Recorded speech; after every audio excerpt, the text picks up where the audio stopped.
اسحاق نیوتن را میتوان به عنوان یکی از درخشان و تاثیرگذارترین دانشمندان تاریخ در نظر گرفت که در طول زندگی 84 ساله‌اش بیش از تمام نوابغ قبل و بعد از خود برای ارتقای درک ما از این جهان و کائنات تلاش کرده است.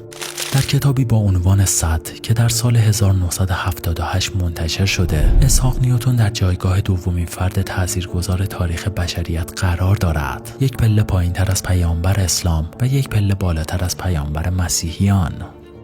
بسیاری از مشاهیر تاریخ تنها پس از مرگشان مورد قدردانی قرار گرفتند، اما این به هیچ عنوان در مورد نیوتن صدق نمی کند، چون او در طول حیات خود به مانند یک افسانه واقعی زندگی کرد.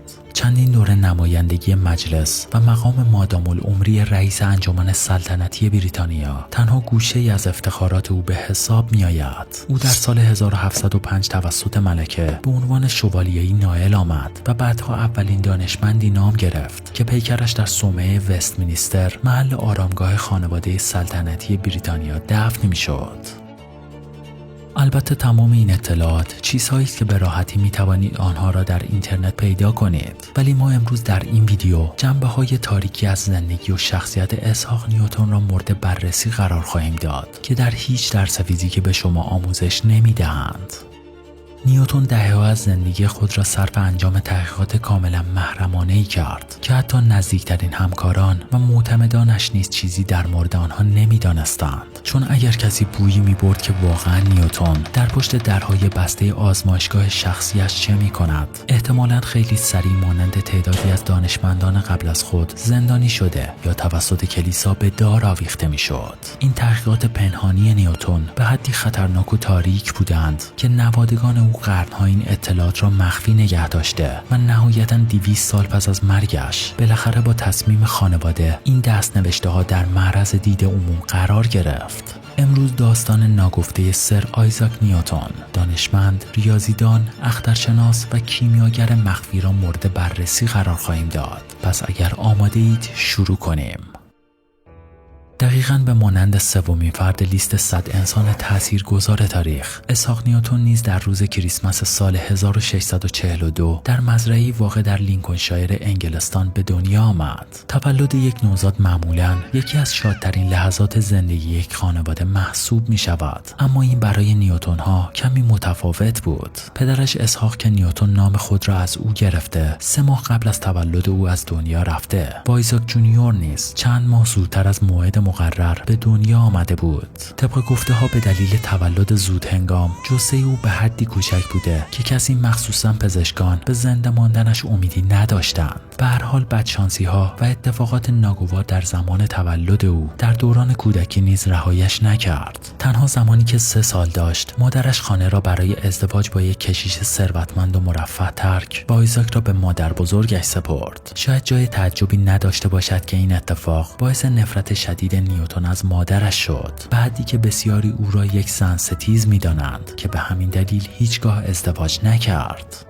شاید عجیب به نظر برسد، اما نیوتن در آغاز دوران تحصیلش به هیچ عنوان یک دانش آموز موفق نبود. با این حال او متوجه شد که بهترین راه برای مقابله با کسانی که در دبیرستان اذیتش می‌کنند نشان دادن این است که او از همه آنها باهوش‌تر است. به همین دلیل شروع به جدی گرفتن درس‌هایش کرد و در انجام این کار نیز به شدت موفق بود. با این حال اگر تاریخ کمی متفاوت‌تر رقم می‌خورد، ممکن بود تا امروز نیوتن هیچگاه به نابغه‌ای که مفهوم جهان را به کلی تغییر داده و اکنون همه او را می‌شناسند تبدیل نشود، چون در سال 1658 مادرش به دلیل نمرات معمولی او را از مدرسه بیرون آورد تا مدیریت مزرعه خانوادگی را بر عهده بگیرد. اما خوشبختانه مدیر مدرسه توانست نظر او را تغییر داده و در نتیجه این نابغه جوان تحصیلاتش را در کمبریج به پایان رساند، جایی که نقش بسیار پررنگی در شکوفا شدن استعدادهای نیوتن و سوق دادن او به سمت علوم و ریاضیات داشت. در 24 سالگی نیوتن اصول حساب دیفرانسیل و انتگرال را ایجاد، ماهیت پیچیده چند رنگی نور را کشف و تحقیق بر روی آنچه که یک روز به نظریه جهانی جاذبه تبدیل خواهد شد را آغاز نمود. اسحاق نیوتن اساساً درک بشریت از زندگی، جهان و همه چیز را تغییر داد. شاید اگر او تنها یکی از این پیشرفت‌ها را نیز به نتیجه می‌رساند، امروزه به عنوان یکی از مهمترین دانشمندان معاصر در تاریخ جاودانه می‌شد. اما او هر سه این مفهوم‌ها و خیلی بیشتر از آن را برای جهانیان به ارمغان آورد و به همین دلیل است که ما نیوتن را شاید مهمترین دانشمند هر دوره‌ای می‌دانیم. البته این نگرشی است که به مدت بیش از 200 سال به خوبی از آن محافظت شده است، چون در تاریخ 13 ژوئیه 1936 جهان شاهد یک وجه پیچیده و کاملا متفاوت از این دانشمند به ظاهر ساده بود. در آن روز جرارد والوپ محتویات یک صندوقچه بزرگ فلزی را برای حراج در ساتیبیز به لندن آورد. محتویات موجود در این صندوقچه فلزی شامل هزاران صفحه یادداشت‌های دست‌نویس توسط شخص نیوتن بود. این دست‌نوشته‌هایی که قبلا هرگز منتشر نشده، حاوی 10 میلیون کلمه‌ای هستند که به صورت مخفیانه توسط نیوتن صرف مطالعات عمیق دینی و کیمیاگری شده بود. بیش از نوشته‌هایی در خصوص ریاضی و فیزیک، نوشته‌های دینی و رساله‌هایی مربوط به کیمیاگری از او به جای مانده که نوشته‌های دینی او از تاریخ پیامبران تا موضوع خدا، طوفان نوح، مسیح، کلیسا و آخرالزمان را در بر می‌گیرد. نیوتن بدون وصیت‌نامه درگذشت و تمام این نوشته‌ها به همراه ثروت هنگفت او به خویشاوندانش رسید. آنها پس از بررسی اسناد به این نتیجه رسیدند که اگر نسخه‌های دست‌نوشته پنهان بمانند، برای همه بهتر است. اگر برای شما نیز سوال پیش آمده که چه چیزی جرارد والوپ را متقاعد کرد تا با ارائه مقالات نیوتن برای حراج عمومی به 200 سال سنت خانوادگیش پشت کند، پاسخ کاملا ساده است. او ورشکسته شده و شدیداً به پول احتیاج داشت.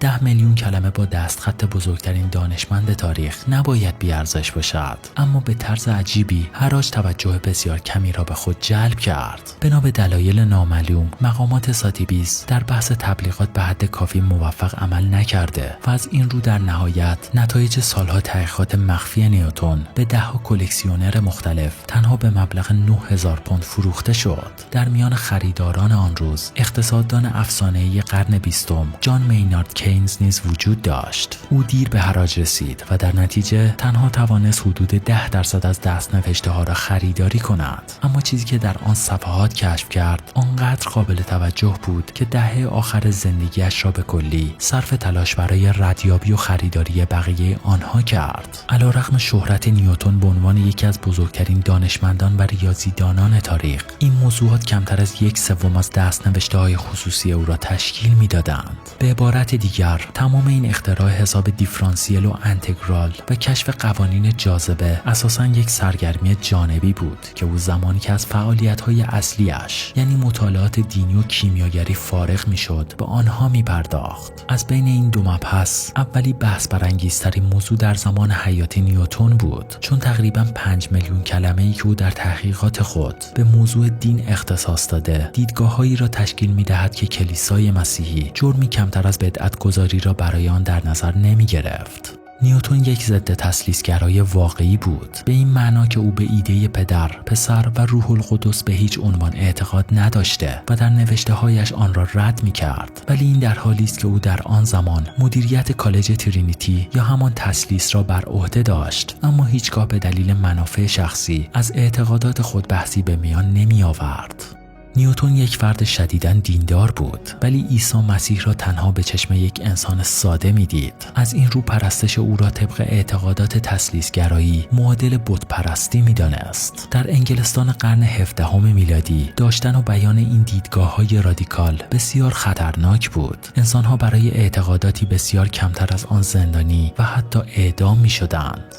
بسیاری و حتی خود نیوتن تصور می‌کردند که او در سالروز مرگ گالیله به دنیا آمده. از این رو او خود را برگزیده از طرف خداوند می‌دانست که برای کشف راز کتاب مقدس انتخاب شده است. نیوتن سالهای طولانی وقت خود را برای رمزگشایی اسرار افسانه‌ای کتاب مقدس بر اساس ریاضیات و احتمالات صرف کرد. کشف یک راز مخفی که دانش از دست رفته در مورد ماهیت جهان را آشکار می‌سازد. برای مثال در یک دست‌نوشته مربوط مربوط به سال 1704 میلادی نیوتن از سرنخ‌هایی که در کتاب دانیل عهد عتیق پیدا کرده بود برای محاسبه علمی زمان دقیق آخرالزمان استفاده کرد. اگرچه نتوانست تاریخ دقیق را مشخص کند، اما پیش بینی کرد که این اتفاق در سال 2060 میلادی رخ خواهد داد. به باور نیوتن در آن سال عیسی مسیح ظهور کرده و یک صلح جهانی را برپا خواهد کرد. کلیسای تثلیث‌گرایان نابود شده و سخن حق خداوند آزادانه در زبانها جاری خواهد شد.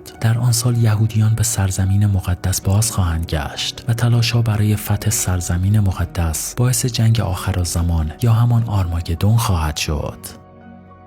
نظرات مذهبی نیوتن ممکن است بدعت‌آمیز بوده باشد، اما فعالیت‌های کیمیاگری او به معنای واقعی کلمه تا حد زیادی غیرقانونی محسوب می‌شد. تمام کیمیاگران در طول تاریخ همواره به دنبال تبدیل فلزات پایه و بی‌ارزش به طلا، ساخت یک ترکیب معجزه‌آسا برای درمان تمام بیماری‌ها و کشف اکسیر جاودانگی برای داشتن یک زندگی طولانی بودند. کیمیاگری آن سال‌ها را مقداری دانسته‌های شیمی پایه، مقداری جادوگری علوم خفیه و به مقدار قابل توجهی توهمات تشکیل میداد، ولی با این حال نابغه‌ای به مانند اسحاق نیوتن در خفای خود کاملا در این خرافات غرق شده بود، به شکلی که 10% معادل 1,000,000 کلمه از نوشته‌های نیوتن را تحقیقات او در خصوص کیمیاگری تشکیل میداد. برای مثال در میان اسنادی که در سال 1936 به حراج گذاشته شده، شرح مفصلی از چگونگی ساخت چیزی به نام جیوه سوفیک وجود دارد که در زمان نیوتن گمان میرفت حالت اولیه سنگ فلسفه یعنی کلید زندگی ابدی باشد.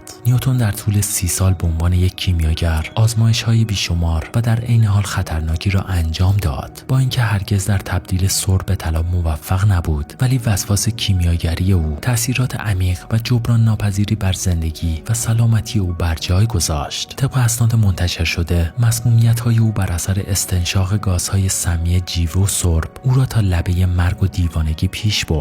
و عدم موفقیت در این آزمایشات نیوتن را به یک فرد افسرده و منزوی‌تر از قبل تبدیل کرده بود که تمام روز خود را در پشت درهای بسته و در آزمایشگاهش می‌گذراند.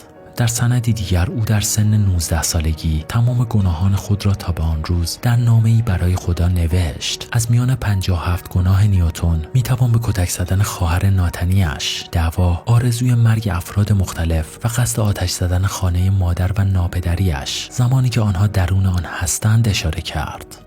همچنین نیوتن رابطه بسیار عجیب و تاریکی با بسیاری از دانشمندان همدوره خودش نیز داشت. برای مثال پس از رسیدن به مسند ریاست انجمن سلطنتی بریتانیا دستور داد تا تنها پورتری موجود رابرت هوک، رئیس پیشین این انجمن را نابود کنند و دقیقاً این تصمیم او باعث شد تا امروز دیگر کسی نداند که او واقعاً چه شکلی بوده است. اما مشهورترین اختلاف نیوتن را میتوان مجادله او با گاتفرید لایبنیتز، دانشمند آلمانی، بر روی ادعای سرقت علمی حساب دیفرانسیل و انتگرال دانست. نیوتن کار توسعه حسابان را در سال 1666 آغاز نمود، اما به دلیل وسواس در خصوص نقد شدن توسط دیگران هیچگاه این تحقیقات را منتشر نکرد. اما با این حال در بسیاری از مقالات خود از این معادلات برای حل مسائل استفاده کرده بود. زمانی که در سال 1686 لایبنیتز تحقیقات مستقل خود از حساب دیفرانسیل و انتگرال را منتشر کرد، نیوتن فهمید که عمر خود را بیهوده و با آزمایشات مخفی تلف کرده است. از این رو اتهام سرقت فکری را علیه لایبنیتز در انجمن سلطنتی بریتانیا مطرح کرد. این نزاع تلخ سالهای سال به طول انجامید و نهایتاً جامعه علمی معتبری مانند انجمن سلطنتی را مجبور به مداخله و استفاده ابزاری کرد. در گزارش مفصل منتشر شده در سال 1712 انجمن سلطنتی بریتانیا به نفع نیوتن رأی داد و دانشمند مورد احترامی مانند لایبنیتز را متهم به سرقت علمی کرد. اما در این بین یک مشکل بزرگ وجود داشت که باعث تقسیم جامعه علمی اروپا به دو بخش طرفداران نیوتن و مدافعان لایبنیتز کرد. نیوتن در آن زمان رئیس انجمن سلطنتی بود و تیم تحقیقات به اصطلاح مستقل را تماما از بین نزدیکان و معتمدان خود انتخاب کرد. از این رو بسیاری گزارش و مستنداتی را که به قلم خود نیوتن نوشته شده هیچگاه قبول ندارند. نیوتن حدود 30 سال به عنوان استاد در دانشگاه کمبریج تدریس کرد، اما هیچگاه علاقه‌ای به انتقال دانش خود به نسل بعدی نداشت. او هیچ تلاشی برای تفهیم مباحث علمی سنگین برای دانشجویانی که به کلی از موضوع بیخبرند نمی‌کرد. سخنرانی و تدریس‌های او به حدی نامفهوم بود که اکثر شاگردانش حتی به خود زحمت حضور در کلاس را هم نمی‌دادند. طبق گفته‌ها نیوتن بدون توجه به حضور کسی در کلاس از زمان ورود شروع به تدریس می‌کرد، بدون اینکه بداند برای صندلی‌های خالی کلاس سخنرانی می‌کند. رفتارهای عجیب و غریب نیوتن با بالا رفتن سنش تشدید شد، به شکلی که ادعا می شود حملات عصبی در کنار بیخوابی، عدم تمرکز، لرزش، مشکلات گوارشی، اختلالات رفتاری و حرکتی و توهم توطئه او را در سال 1692 به مدت 18 ماه خانه نشین کرد. محققان امروزه حدس میزنند که او ممکن است از یک یا چند بیماری مختلف مانند اختلالات دو قطبی، افسردگی، سندرم آسپرگر و اسکیزوفرنی رنج برده است. همچنین ممکن است که مطالعات مخفی نیوتن نیز به تشدید این عدم تعادل روانی او کمک کرده باشد، چون تمام علائمی که به آنها اشاره کردیم همگی نشانه‌های مسمومیت با جیوه هستند. جیوه ماده مهمی برای کیمیاگران به حساب می‌آید و نیوتن مطمئناً در بسیاری از آزمایشات خود از آن به وفور استفاده کرده است. طبق اسناد و دست‌نوشته‌ها حتی او بیش از 100 نمونه از این مواد شیمیایی از جمله آرسنیک، جیوه، سرب و سولفات را با هم ترکیب و چشیده است. برای اثبات نظریه مسمومیت نیوتن با فلزات سنگین باید گفت که در زمان مرگ او در سن 84 سالگی غلظت بسیار بالایی از جیوه در موهای نیوتن کشف شده بود. نیوتن در اواسط دهه 50 سالگی خود به عنوان مدیر زرابخانه سلطنتی بریتانیا منصوب شد. در آن زمان سکه‌های سلطنتی به راحتی جعل می‌شدند و این اقتصاد بریتانیا را به مرز ورشکستگی کشانده بود، به حدی که ادعا می‌شود از هر 10 سکه موجود در بازار در آن سالها نیمی تقلبی بودند. از این رو نیوتن که تنها به صورت تشریفاتی به این مقام رسیده بود، به دلیل علاقه باطنیش به کیمیاگری بسیار جدی این شغل جدید را پیش گرفت. شایعاتی وجود دارد که میگوید او حتی با لباس مبدل به کافه‌های خطرناک جنوب لندن رفته تا مدارک موثقی در خصوص جاهلان و روش‌های آنها را جمع‌آوری کند. او بالاخره توانست با نبوغ و نوآوری‌های خود جعل سکه‌های سلطنتی را به طور کامل متوقف کند و البته باید گفت که شخصاً ده‌ها نفر را چه گناهکار و یا حتی بیگناه به پای چوبه‌های دار فرستاد. نیوتن بالاخره شغل مورد علاقه خود را برای ارضای قدرت طلبیش پیدا کرده بود. او اکنون میتوانست تمام افرادی که نبوغ و استعداد او را به مبارزه میطلبند به صورت قانونی مجازات کرده و از میان بردارد. پس از این موفقیت بزرگ، درهای ثروت و شهرت تا انتها برای نیوتن گشوده شد. او با سوء استفاده از این موقعیت تمام مخالفان خود را مانند رابرت هوک یکی پس از دیگری از صفحات تاریخ حذف می‌کرد. اما تاریک‌ترین این رفتارها مربوط به دزدیدن و انتشار بدون اجازه کاتالوگ ستارگان جان فلمستید بود که او به دلیل ناقص بودن تحقیقاتش از انتشار آن خودداری می‌کرد. اما این استدلال برای نیوتن مهم نبود و او 400 جلد از این کاتالوگ را چاپ و به نام خود منتشر کرد. فلمستید که توان مقابله با نیوتن را نداشت، با هزینه شخصی بیش از 300 جلد از این کاتالوگ ها را خریداری و سوزاند. به هر حال در آخر با وجود تمام جنبه‌های تاریک شخصیتی و زندگی، نیوتن ردپای بسیار عمیقی در درک ما از قوانین علمی جهان پیرامونمان دارد. شاید او هیچگاه موفق به کشف اسرار الهیات و کیمیا نشد یا طبق تصورش برگزیده‌ای از سمت خداوند نبود، اما چیزی که تمام لحظات زندگیش از آن وحشت داشت نیز اتفاق نیفتاد، فراموش نشد. در زمان مرگش به عنوان قهرمانی که سنگ‌های بنای علم مدرن را بنا نهاده از او یاد شد و مطمئنا نامش پس از گذشت میلیون‌ها سال همچنان در میان 100 انسان تاثیرگذار تاریخ بشریت دیده خواهد شد. ویدیو را با یک جمله از کینز در 100مین سالگرد تولد نیوتن به پایان می‌رسانیم. نیوتن اولین فرد عصر روشنگری نبود، ولی او را می‌توان آخرین جادوگر دانست. از اینکه تا آخر ویدیو با ما همراه بودید از شما بسیار متشکریم و امیدواریم که از دیدن اون نهایت لذت رو برده باشید. پس در آخر و باز هم مثل همیشه تا دیدار بعدیمون خیلی ممنون که هستید.